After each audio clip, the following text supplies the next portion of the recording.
अस्सलाम वालेकुम। आज मैं आपके साथ बहुत ही ज़बरदस्त इंटरेस्टिंग किस्म की एक एग्ज़ाम्पल की तरह के ज़रिए एक बात शेयर करने की कोशिश कर रहा हूँ। ये हाथ ज़रा देखिए, ठीक है। इन दोनों हाथों की अगर हम यूनिटी बनाते हैं तो इसके बहुत सारे शेप्स बनते जाएंगे। फॉर एग्ज़ाम्पल ये यूनिट में आ गई, जॉइंट हो गए, एक हो गए, ठीक है।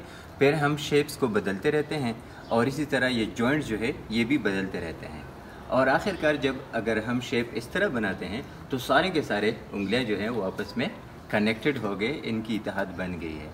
अब यहाँ पर अगर राइट साइड पे कोई फोर्स पड़ता है तो आपका राइट साइड इस तरफ चलता जाएगा। वजह यह है कि इनकी जो इत्तेहाद है वो स्ट्रांगली बाउंड नहीं थी।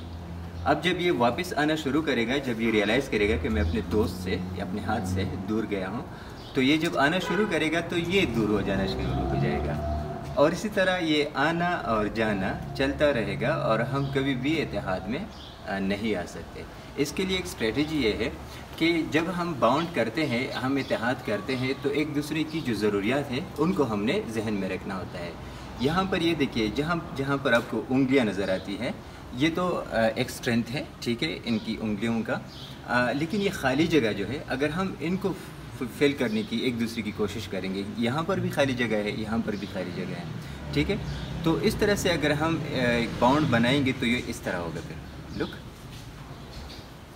जो हमारी ज़रूरियात है उनको जब हम पूरा करते हैं, ठीक है, तो इस तरह अगर हम फिर ये कनेक्शन को फोल्ड भी करें इस तरह, तो अब अगर कोई पावर सप्लाई करता है तो इस हाथ को इधर नहीं लेके जा सकेगा और अगर लेके जाएगा तो ये हाथ भी साथ जाएगा, इसी तरह ये भी साथ चलता रहेगा। तो मेरे ख्याल में ये वाला जो है बेहतर है इस वाले से। थैंक्स।